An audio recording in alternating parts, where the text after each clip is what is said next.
Hello everyone, in this video I would like to show you how to create this, well, I gave it the name banana passage, but whatever, maybe it looks a little bit like banana. So let's do it. The first thing we need to do is to check that in visibility and in graphics in this view we can see mass and all these subcategories.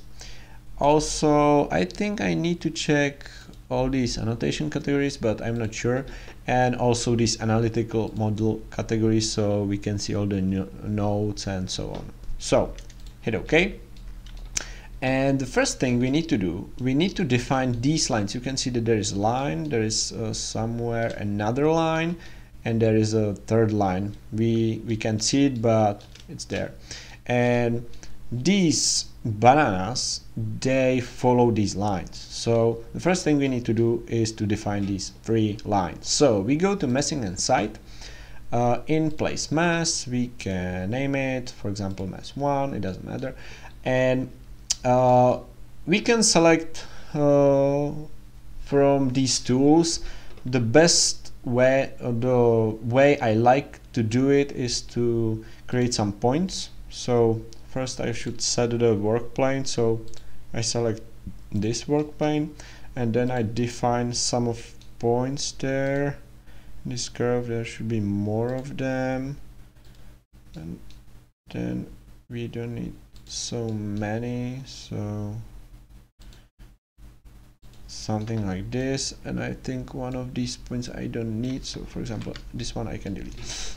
So I have these points, and then I can use this spline through points, but if you want you can use any of these tools. But if you use points and spline through points, you can easily change it later. So this is the way I like to do it the most of the time. So something like that.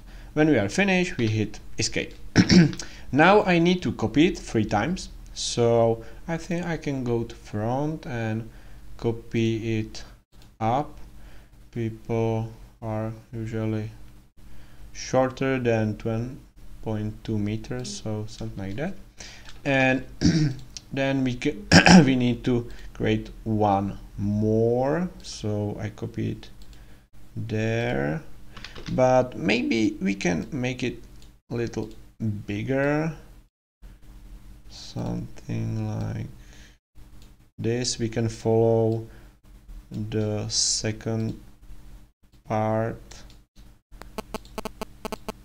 of the sidewalk, so something like this. Yeah, I think it looks good. And yeah, it's not in one line, but it doesn't matter. These can be a little bit higher if we want to, so it's up to us. Okay, so we have the lines, and let's say we want to have 20 elements on this line, so we select these lines and then we define that we want to have, for example, 20 elements there. So we prepare this points.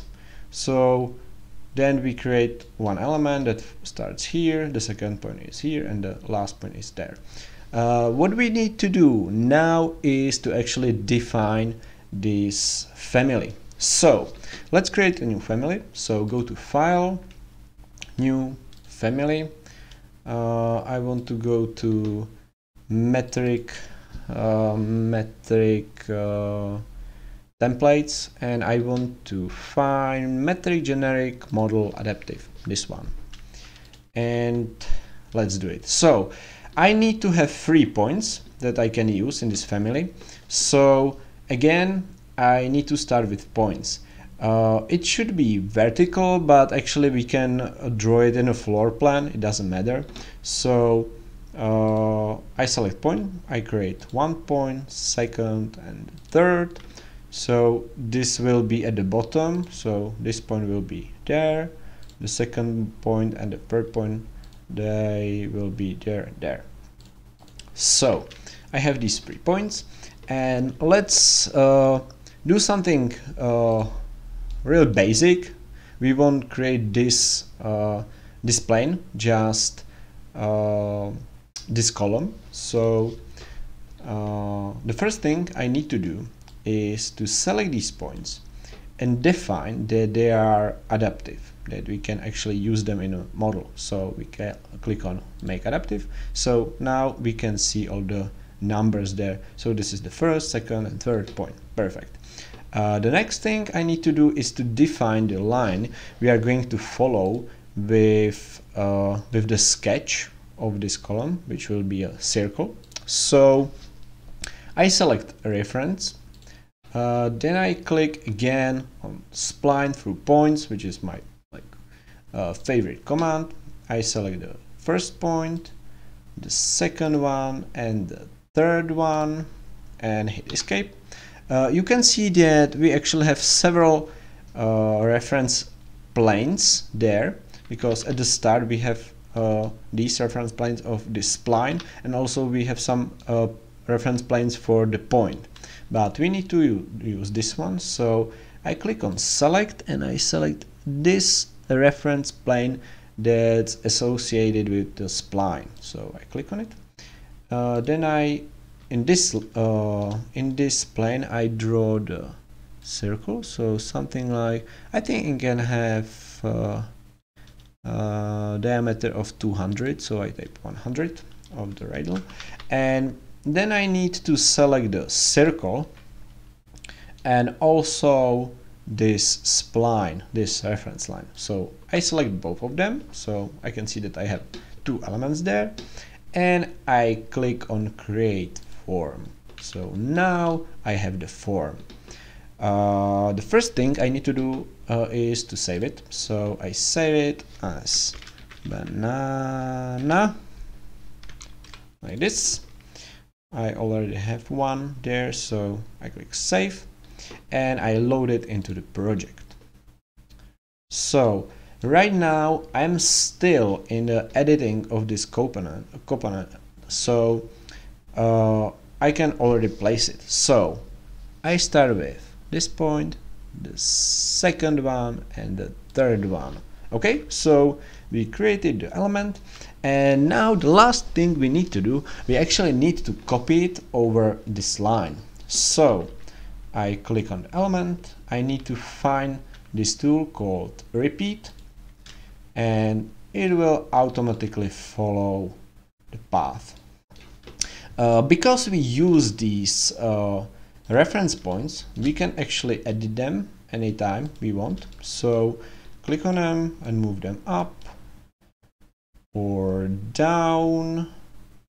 If you can select it, use tab on your keyboard, so you select just the element you want to use, like this, and all these elements will try to follow. Okay, perfect. So the last thing I want to do is to edit this plane. So if you want, you can finish this video, because the next thing is a little bit advanced, but I think already this is pretty good, but we can make it better a little bit. So let's go to the family editor again, and this will be a little bit harder. So I could create something that is basically connected these two points, but I want to create another curve that, I don't know, is pretty close to this point. So how to do it? The easiest way I found is that I create one more reference between this point and this point, which is basically a straight line. The next thing I need to do, I need to create another line between this point and this point. So, or I can create actually a point there. So I will try to find a center. If you don't want to use center, you can select the point, and you can actually see that the point is associated with this reference line, and the distance is 50% of the length. So it will, even if we change this point somehow, it will always try to be at the center of this reference line. And the next thing I'm going to do is to create another spline, connecting this and that point. Maybe I have to hide this element. Yeah.